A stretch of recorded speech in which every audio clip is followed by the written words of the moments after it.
ఏ బాటైనా పర్వాలేదంట సమయంతో సాగటమే మన సింపుల్ సిద్ధాంతం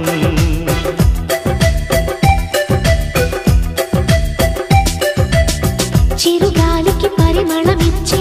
సిరిమల్లెల వనమై ఉందాం గగనాన్ని నేలను కలిపే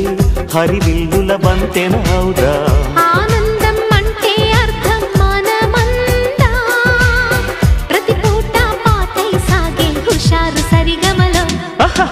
ఎన్నో ఎన్నో రాగాలుండే సంగీతం కాదా చల్లకి నవ్వుల కేరింత